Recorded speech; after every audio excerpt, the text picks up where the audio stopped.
যদি স্বামী থেকে থাকে, স্বামীর প্রতি নরম হয়ে যান, তাকে ছাড় দেওয়া শিখেন। সবচেয়ে বড় কথা, তাকে মহব্বত করা তো অবশ্যই জরুরি, মহব্বতের চাইতেও বেশি জরুরি স্বামীকে বিশ্বাস করা এবং তাকে সম্মান করা। এমন কোনো কথা এবং কাজ না করা যেটা স্বামীর গায়রত বা ব্যক্তিত্বে আঘাত করে। আমি পয়েন্টটা হয়তো বোঝাতে সক্ষম হয়েছি। ভালোবাসা অনেক গুরুত্বপূর্ণ বিষয়, ঠিক আছে, কিন্তু ভালোবাসা শুধুমাত্র একমাত্র গুরুত্বপূর্ণ বিষয় নয়। আরও গুরুত্বপূর্ণ বিষয় হচ্ছে বিশ্বাস, সম্মান এবং আনুগত্য। বিশ্বাস, সম্মান এবং আনুগত্য। এখন বলতে পারেন যে আমার স্বামী আমাকে অন্যায় কাজে আদেশ করলে কি আমি আনুগত্য করব? কখনোই না। যখন স্বামী আপনাকে কোরআন সুন্নাহর দিকে আপনাকে ধাবিত করবেন, তখন আপনি তার আনুগত্য করতে বাধ্য, এবং এটা আপনার জান্নাতে যাওয়ার মাধ্যম বটে। এই হাদিসটা খুব ভালো করে মনে রাখতে হবে যে এই পৃথিবীতে কেউই আল্লাহ পাকের পরে সিজদা পাওয়ার যোগ্য না। এমনকি নবীদেরকেও আল্লাহ পাক সিজদা করতে বলেন নাই, কিন্তু সেই নবী আমাদেরকে কিন্তু বলেছিলেন যে যদি আল্লাহ পরে কাউকে আমি সিজদা করতে বলতাম, তাহলে আমি স্বামীদেরকে সিজদা করতে বলতাম। এটাকে তসলিমা নাসরিন স্টাইলে বুঝলে হবে না। ওরা এটাকে এভাবে নিবে যে ইসলাম মেয়েদেরকে দাসত্বের শৃঙ্খলা আবদ্ধ করতে চাচ্ছে, হ্যাঁ, আত্মস্বাধীনতা দিবে না ইত্যাদি। আমরা দেখব পরকালে আমি জান্নাতে যেতে পারছি কিনা। আল্লাহ পাকের হুকুমের চাইতে আমার কাছে কোনো যুক্তি বড় নয়। আল্লাহ পাকের হুকুমের চাইতে আমার কাছে কোনো যুক্তি, বিজ্ঞান, প্রযুক্তি এগুলো বড় মানদণ্ড নয়। শুধুমাত্র স্বামীর আনুগত্য, বিশ্বাস, সম্মানের বদৌলতে দেখা যায় যে পুরোটা জীবন এই বেচারা আপনার জন্য ঢেলে দিবেন ইনশাআল্লাহ। আর এই জায়গায় যদি দেখা যায় ঘাটতি থাকে, তখন কোনো কোনো ক্ষেত্রে ভালোবাসা যথেষ্ট হয়ে ওঠে না। এবং আপনারা জানেন এই শহরে ডিভোর্সের সংখ্যা দিন দিন বাড়ছে। কেন? এইগুলো মেজর কারণ আছে। হ্যাঁ, আমি বলছি না যে সব ছেলেই একেবারে পারফেক্ট, কখনোই না। ছেলেরাও যেমন সাহাবী না, মেয়েরাও সেরকম মহিলা সাহাবী না। কিন্তু কিন্তু সবর, আনুগত্য, নরম কোমলতার কোনো বিকল্প নাই। উভয় পক্ষের জন্যই নসিহতগুলো আর কি, স্বামীর জন্য এবং স্ত্রীর জন্য। আরেকটা বিষয় হচ্ছে যে স্বামীর পরিবার নিয়ে খোঁটা না দেওয়া, স্বামীর যে বাবা মা ভাই বোন এই ব্যাপারগুলো নিয়ে খোঁটা দেওয়া না দেওয়া বা খোঁচাখুচি না করা, এবং তার যে অবদান আপনার প্রতি এটাকে অস্বীকার না করা, কুফরি না করা। একটা হাদিসের মধ্যে নবী সাল্লাল্লাহু আলাইহি ওয়াসাল্লাম কিন্তু বলেছেন যে বেশিরভাগ নারীর জাহান্নামে যাওয়ার কারণ কি? সাহাবীরা জিজ্ঞাসা করেছিলেন, তিনি বলেছেন তারা কুফরি করে। কি কুফরি করে? তারা কি আল্লাহর সাথে কুফরি করে? নবীজি বলেছেন না, বরং তারা সারা জীবন স্বামীর যে দিয়ে যাওয়া যে স্যাক্রিফাইস বা অধিকার, এটাকে হঠাৎ করে অস্বীকার করে বসে, হঠাৎ কোনো একদিন অস্বীকার করে বসে। এটার কারণে দেখা যায় আল্লাহ পাক নারাজ হয়ে যান। আল্লাহ রাব্বুল আলামিন তো একজন ব্যভিচারী নারীকেও জান্নাত দিয়েছেন মাত্র কুকুরকে পানি পান করানোর কারণে। আবার একজন নারীকে বিড়াল বেঁধে রেখে কষ্ট দেওয়ার কারণে জাহান্নামে দিয়েছেন। তো জবান এমনই একটা কঠিন জিনিস, যেটাকে নিয়ন্ত্রণে না রাখলে আমাদের জন্য ক্ষতি হবে। আল্লাহ পাক আমাকে আপনাদের সবাইকে জবান হেফাজতে রাখার তৌফিক দান করে নেন। আর কিছু বিষয় হচ্ছে, কিছু শাসন সমাজে থাকে, মানে পরিবারের মধ্যে থাকে। এই শাসনগুলো কখনোই মেয়েদেরকে বিপথে নিয়ে যাওয়ার জন্য নয়, বরং যে আপনাকে মহব্বত করবে সেই আপনাকে শাসন করবে। যে আপনাকে মহব্বত করে সেই কিন্তু আপনাকে শাসন করবে। যার আপনার ব্যাপারে কোনো কেয়ার নাই সে কিন্তু আপনাকে শাসন করতে আসবে না। আপনি কোথায় যান তার তো কোনো যায় আসবে না। আর যে আপনাকে চাইবে, জোর করে টেনে নিয়ে আসতে চাইবে জান্নাতের পথে, সে কিন্তু আপনার উপর মাঝে মাঝে শাসন করতে পারে। ওই অধিকারটুকু দিতে হবে। আর আমাদের মেয়েদেরকে ওই মেজাজেও তৈরি করতে হবে। তো পারিবারিক বিষয়গুলোর ক্ষেত্রে আসছিলাম, এটা একটু পরে আবার আসতেছি ইনশাআল্লাহ, যে ইলমের সাথে আমলটা খুব জরুরি। এবং আমলের ক্ষেত্রে শুধু নামাজ, রোজা, হজ, যাকাত এটাকে আমি মিন করছি না। মিন করছি যে আমার বাবার সাথে সম্পর্ক, মায়ের সাথে সম্পর্ক, আত্মীয়দের হক আদায় করছি কিনা, প্রতিবেশীর সাথে রিলেশন ঠিক আছে কিনা, এবং স্পেশালি পরিবারের স্বামীর সাথে আমার এই বিষয়গুলো ঠিক আছে কিনা। তো এগুলো যদি ঠিক থাকে, অল্প আমল যথেষ্ট হয়ে যাবে ইনশাআল্লাহ তাআলা। আল্লাহ পাক আমাদেরকে ইলম অনুযায়ী আমল করার তৌফিক দান করেন, আমিন। 3 নম্বর আমি পয়েন্ট নোট আউট করছিলাম মেয়েদের জন্য, যে আমি আমার মেয়েকে নসিহত করতাম যে বেশি বেশি দান সদকা করতে, বেশি বেশি দান সাদাকা করতে। মেয়েদের জন্য স্পেশালি সাদাকাটা বেশি করা উচিত। ছেলেরা তো সাদাকা করে, কম বেশি কিন্তু করে, যেহেতু তারা বাইরে থাকে। তো আপনারা সাদাকা করার জন্যে যদি স্বামীর অর্থ আপনাদের কাছে নেন, এটা দোষের কিছু না। চেয়ে নেওয়া, বলে নেওয়া, তাদের কাছ থেকে অর্থ নিয়ে সাদাকার একটা অংশ রাখা। দেখেন, আবু বকর রাদিয়াল্লাহু আনহুর নাম তো সবাই শুনেছেন। তিনি যখন খলিফা হয়েছিলেন, তখন তার স্ত্রী কিছু কিছু করে সম্পদ জমিয়ে রাখতেন, খাবার খাবার জমিয়ে রাখতেন। পরে একদিন ভালো একটা খাবার রান্না করে খাইয়েছেন ওই জমিয়ে রাখা খাবার থেকে। এখান থেকে একটা বিষয় বুঝতে পারলাম, সম্পদ সেভ করা শিখতে হয়। একদম আমার ইনকাম আছে বলে যে একদম পুরো 1 লাখ টাকা ঢেলে দিতে হবে মাসে, জরুরি না। 10,000 টাকা করে সেভ করার চেষ্টা করেন, হয়তো এই 10,000 টাকা একটা পরিবারের ভরণ পোষণের জন্য যথেষ্ট হয়ে যাবে। ওই সেভ করা টাকাটা যদি আমি কালকে দান করে দিই আল্লাহর রাস্তায় বা অন্য কোনো মানুষকে, তার 1 মাসের খরচ হয়ে যাবে, বিশাল একটা উপকার হবে। আমরা কিন্তু কিছু টাকা পাইলেই কসমেটিক্স, নতুন জুয়েলারি, ঠিক আছে, নতুন কি আসলো বাজারে, নতুন কসমেটিক্স আর কি, তো এইগুলোর দিকে বেশি ফোকাস করি।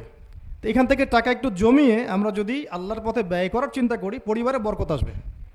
এই জন্য সম্পদকে মূল্যায়ন করা, রিজিক আল্লাহ পাক দিয়েছেন বলেই সব যে ঢেলে দিতে হবে, এটা ভালো না, এই কাজটা ঠিক না। আল্লাহ পাক আজকে আপনাকে হয়তো 1 কোটি টাকা দিয়েছেন, কালকে আল্লাহ না করুক 1000 টাকার জন্য মানুষের কাছে হাত পাততে বাধ্য করতে পারেন আল্লাহ পাক, এমনও কিন্তু দিন আসতে পারে। দিন সবসময় সমান থাকে না। আজকে আপনার কাছে 1 কোটি টাকা আছে, কিছু মনে হচ্ছে না, কালকে কে জানে আল্লাহ না করুক যে 1000 টাকা কারো কাছে চাইতে হচ্ছে, 1000 টাকার জন্য ঠেকে গেছেন, হতে পারে না। তো রিজিককে মানুষ তাজিম না করলে রিজিক দূরে চলে যায়। দুটো বিষয় খেয়াল রাখবেন, দুটো বিষয়। এক হচ্ছে মাঝে মাঝে মনের মধ্যে কিছু আমল করার ইচ্ছা আসে না, মনে হলো যে আচ্ছা একটু 10টা আয়াত পড়ি, মনে আসে না, মাঝে মাঝে এমন মনে হয় না। ওই সময় এই যে মনের মধ্যে যে এই ইরাদাটা জাগ্রত হওয়া, এটাকে আমরা বলি ওয়ারিদ। অন্য ভাষায় আপনি বলতে পারেন মেহমান। কি বলতে পারেন? এটা আল্লাহর পক্ষ থেকে আপনার কলবের মধ্যে মেহমান হিসেবে এসেছে। এখন আপনি যদি আমলটা করেন, সেই মেহমান বারবার আপনার কলবে আসবে।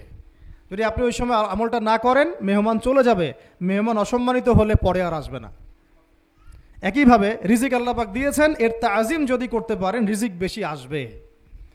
রিজিকের তাজিম সম্মান করতে না পারলে রিজিক আসবে না, বেশি কমে যাবে। উসমান রাদিয়াল্লাহু আনহু সবচেয়ে ধনী ছিলেন না? কেন জানেন? কেন? এটা কি জানেন কেন ধনী ছিলেন? একে তো তিনি প্রচুর দান সদকা করতেন, এটা তো আপনারা জানেনই। আরেকটা জিনিস অনেকে জানে না, তিনি উটের পিঠে বসেছিলেন, কিছু একটা খাচ্ছিলেন, এই 2-1 দানা পড়ে গেছে নিচে, উটের পিঠ থেকে নেমেছেন, নেমে সেই দানা উঠিয়েছেন, পরিষ্কার করেছেন, ধুয়েছেন, আবার খেয়েছেন। তার এই 2-4টা দানার কোনো কিন্তু মানে পরোয়া না করলেও চলে, তার প্রচুর অর্থ সম্পদ আছে। এত অর্থ সম্পদ যে তাবুক যুদ্ধের দিন 30,000 সেনাবাহিনীর দায়িত্ব নিয়েছেন। 30,000 সেনাবাহিনীর দায়িত্ব নিয়েছেন। সেনাবাহিনী যাবে, থাকবে, খাবে, তাঁবু টাঙাবে, সব দায়িত্ব তার। 30,000 সেনাবাহিনীর দায়িত্ব নেওয়া কি 4টাখানি কথা? তো এই সাহাবী এই কয়েকটা খাবারের দানা উঠিয়ে খেলেন। নবী সাল্লাল্লাহু আলাইহি ওয়াসাল্লাম বলেছিলেন যে তোমাকে আল্লাহ পাক রিজিক বাড়িয়ে দিবে না কেন? তুমি রিজিকের যে তাজিম বা যে সম্মান তুমি করো, এর বদৌলতে আল্লাহ পাক তোমাকে বেহিসাব রিজিক দিবেন। ইনশাআল্লাহ। 2টা বিষয় খেয়াল রাখবো। আমলের মেহমান হৃদয়ের মধ্যে আসলে তাকে ফিরায় না দেওয়া, তাহলে সেই মেহমান কিন্তু আর আসবে না। মেহমানকে মূল্যায়ন করলে মেহমান বারবার আসবে ইনশাআল্লাহ। আর রিজিকের তাজিম না করলে রিজিক কিন্তু আপনার ঘরে বেশি বেশি আসবে না। এমনি তো হারামের যুগ, এমনি সুদের যুগ, এমনি ঘুষের যুগ। অলমোস্ট এভরি ফ্যামিলি সুদখোর এখন, অলমোস্ট এভরি ফ্যামিলি। মেয়েরা স্পেশালি যারা শাশুড়ি টাইপের, আপনারা মাইন্ড করেন না, তাদের সাইকোলজি যে এতই নিচে নেমে গেছে এখন যে আমার মেয়ে জাহান্নামে যায় যাক, হ্যাঁ আমার মেয়ে জাহান্নামে যায় যাক, সমস্যা নাই, দুনিয়াতে সে যেন ভালো থাকে। এটা কেন বললাম? একটা সুদখোরের ঘরে তুলে দিতে সে দ্বিধাবোধ করতেছে না, একটা দুর্নীতিবাজের ঘরে তুলে দিতে দ্বিধাবোধ করতেছে না, একটা ঘুষখোরের ঘরে তুলতে দ্বিধাবোধ করতেছে না, হ্যাঁ একটা মানে কি বলবো মাদক সেবী, ড্রাগ অ্যাডিক্টেড বা এই যে আর কি বলবো ফাসেক জালেম, এই ধরনের ঘরে উঠাই দিতেও সে দ্বিধাবোধ করছে না। 5তলা বাড়ি চাই আমার, আর কি আমার মেয়ে 5তলা বাড়ি থেকে সুখে থাকবে। এই যে সুখের ডেফিনেশন এখানে দিয়েছেন আপনারা। এই জন্য কত হাজার হাজার মেয়ের জীবন নষ্ট করে দিয়েছেন আপনারা। আমার কথা মাইন্ড করে না, হাজার হাজার মেয়ের জীবন মায়েরা নষ্ট করে দিয়েছে, শুধুমাত্র মেয়েদের দুনিয়াবি সুখ এর সংজ্ঞাটা বুঝতে ভুল করার কারণে। এর নাম যদি সুখী হইতো তাহলে অমুসলিমরা সুখী না কেন? ওরা আত্মহত্যা করে কেন? এভাবে মেয়েদের জীবন নষ্ট করেছেন। অথচ অল্প যদি হালাল রিজিকও হতো আল্লাহ পাক তাকে বরকত দিতেন, সুখে থাকতো। তো আল্লাহ পাক আপনাদেরকে রিজিকের মূল্য বোঝার, তাজিম করার তৌফিক দান করেন, আমিন। তো অনেক ভিতরে চলে যাচ্ছে আমি, সময় আমাদের হাতে আরও শর্ট হয়ে আসতেছে। তো এখানে একটা কথা বলে দিব যে রিজিকের প্রসঙ্গ যেহেতু আসছে, যে হালাল হালাল খেতে হবে আমাদেরকে, হারামের দ্বারস্থ হওয়া যাবে না। আপনার স্বামী যদি হারাম খায়, আপনি স্বামীকে বুঝান, তাকে ওই চাকরি ছেড়ে দিতে আপনি উৎসাহিত করেন। আমি আপনাদেরকে একটা অনেস্টির সাথে একটা কথা বলি, যত এই যে প্রশাসনে যত ঘুষখোর আছে, ঠিক আছে, যত দুর্নীতিবাজ আছে, যত মাদকসেবী আছে, মাদকের ব্যবসায়ী আছে, যত সুদখোর আছে, এরা সবাই কেন এই খারাপ কাজগুলো করে জানেন? তার স্ত্রীকে ভালো রাখার জন্যে, তার মাকে ভালো রাখার জন্যে, তার সন্তানদেরকে ভালো রাখার জন্য। তাহলে স্ত্রী হিসেবে, সন্তান হিসেবে, মেয়ে হিসেবে আপনি বলবেন যে আমাদের এইসব ভালোর দরকার নাই আব্বু, হে আমার প্রিয় স্বামী, আমার এসব ভালোর দরকার নাই, হে আমার ছেলে, আমার এসব ভালোর দরকার নাই, তুই হালাল পথে থাক, ওইখানে তুই আমাকে ডাল ভাত খাওয়া, আমি খুশি আছি। এইভাবে আপনারা তাদেরকে মোটিভেট করেন, দেখবেন সমাজে হারাম কমে গেছে ইনশাআল্লাহ। আর হারাম খাওয়া এই ছেলে মেয়েগুলোও কিন্তু মানুষ হবে না। হারাম খাওয়া যে ছেলে মেয়েগুলো রক্ত মাংস করে উঠছে, এরাও কিন্তু মানুষ হবে না। আল্লাহ পাক আমাদেরকে হালাল খাওয়ার তৌফিক দান করেন, এবং এই হালালের জন্য আপনাদের ভূমিকা অনেক বেশি। আমরা উত্তরবঙ্গ সহ দেশের বিভিন্ন জায়গায় সফর করে যেটা দেখেছি, যত সুদী এনজিও আছে না, এনজিওগুলোর মধ্যে মহিলাদের নামই বেশি, জানেন? মহিলাদের নাম বেশি সুদী এনজিওতে। তো এই দাওয়াতগুলো আমরা মা বোনদেরকে দিতে চাই যে কোন অবস্থাতে যেন হারাম রিজিকের দিকে আপনারা না ধাবিত হন, এবং রিজিকে তাজিম করেন, পরিবারের মধ্যে হৃদ্যতা ভালোবাসা বজায় রাখেন, একে অপরকে বিশ্বাস, সম্মান এবং শ্রদ্ধা করেন। ইনশাআল্লাহ তাআলা আপনাদের পরিবারও সুখী হবে, রিজিকও সুন্দর হবে, এবং রিজিকে বরকত হবে ইনশাআল্লাহ। এরপরে আমি আর দু একটা পয়েন্ট নোট করেছি, বলে শেষ করে দিচ্ছি। যে এটা স্পেশালি আমি আমাদের ওইসব দিনই বোনদেরকে বলতে চাচ্ছি যে বোনেরা এখনও বিয়ে শাদী করেন নাই। সেটা হচ্ছে যে বিয়ে করার আগেই দিনের বেসিক লেখাপড়া শেষ করেন। এত পাগল হওয়ার দরকার নেই। আগে চরিত্র হেফাজত হচ্ছে না, রোজা রাখেন, ঠিক আছে? দিনই পড়াশোনা আগে শেষ না করে বিয়ে করতে যায় না। বহু আলেমা যারা মাদ্রাসা লাইনের ছাত্রী ছিল, দিনই পড়াশোনা শেষ না করে বিয়ে পিড়িতে বসার কারণে কেরিয়ার ধ্বংস হয়ে গেছে। বিয়ে পরে করেন, আগে পড়াশোনাটা, তুলনামূলক পড়াশোনাটাকে শেষ করে নেন। তুলনামূলক পড়াশোনা শেষ করতে 18 থেকে 20 বছর বেশি লাগে না। যদি আপনি শুরু করেন, একদম 18 থেকে 20 বছর হতে হতে আপনার পড়াশোনা মোটামুটি শেষ হয়ে যাবে। আর যে সাবজেক্টগুলো বললাম আমি, ওইগুলোই বেসিক পড়াশোনা।